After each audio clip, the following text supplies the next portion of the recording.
इंसानी दुनिया में कुछ ऐसे इन्वेंटर पैदा हुए जिन्होंने पूरी दुनिया को अपने आविष्कार से बदल कर रख दिया और कभी भी अपने आविष्कारों पर फक्र नहीं होने दिया। निकोला टेस्ला एक ऐसे ही इंजीनियर थे जिन्होंने अपनी इन्वेंशन से सभी को हैरान कर दिया। दोस्तों, हमारी रोजमर्रा की जिंदगी में शायद ही कोई ऐसी चीज होगी जिसके पीछे निकोला टेस्ला का हाथ नहीं। इलेक्ट्रिसिटी से लेकर दुनिया के किसी भी कोने में बैठे फोन पर बात करने तक, इन सब में निकोला टेस्ला का बहुत बड़ा हाथ रहा है।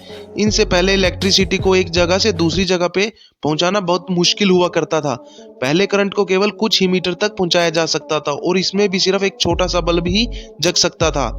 लेकिन टेस्ला ने अल्टरनेटिव करंट का इन्वेंशन करके पूरी दुनिया के सामने अपनी काबिलियत को साबित किया है, क्योंकि अब वही इलेक्ट्रिसिटी जो पहले डायरेक्ट करंट की फॉर्म में केवल कुछ ही मीटर तक पहुंचाई जा सकती थी, इसको एसी पावर में कन्वर्ट करके अब हजारों मील दूर फैक्ट्री और इंडस्ट्री में पहुंचाया जाने लगा। इसके अलावा Tesla hydro electric power system के भी इन्वेंटर थे। दुनिया की ज्यादातर इलेक्ट्रिसिटी इसी मेथड से प्रोड्यूस की जा रही है और वो टेस्ला ही थे जिन्होंने दुनिया को वायरलेस कम्युनिकेशन का भी तोहफा दिया।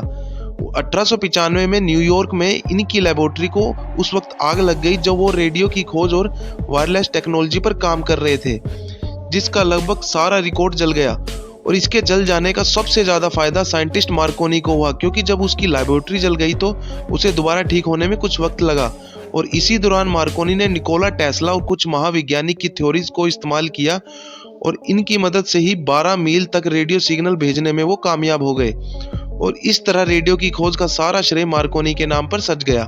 टेस्ला ही वो शख्स थे जिसने सबसे पहले दुनिया को वायरलेस इलेक्ट्रिक सप्लाई के इस्तेमाल का आइडिया भी दिया। उसने सोचा कि अगर आवाज की लहरों को बिना तार के एक दूसरी जगह से पहुंचाया जा सकता है तो बिजली के करंट को क्यों नहीं पहुंचाया जा सकता।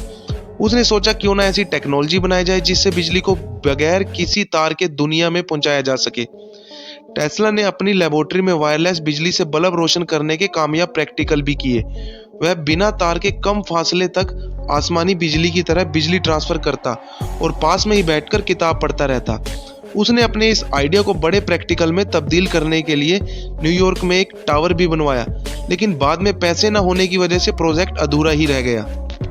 हिटलर की दहशत देखकर अमेरिका और बर्तानिया ऐसे हथियारों की जरूरत महसूस करने लगे जिनकी मदद से वो हिटलर की फौज का मुकाबला कर सके।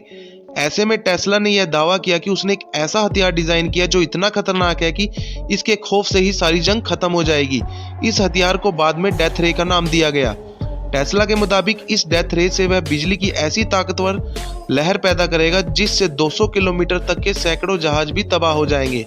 इन सब के अलावा छोटी बड़ी 300 खोज करने वाले टेस्ला को उसकी इन खोज के बदले कोई नोबेल प्राइज नहीं दिया गया, लेकिन वो एक अच्छे इंसान थे जिन्होंने ये सब खोज इंसानियत के लिए की, वो भी बिना किसी लालच के।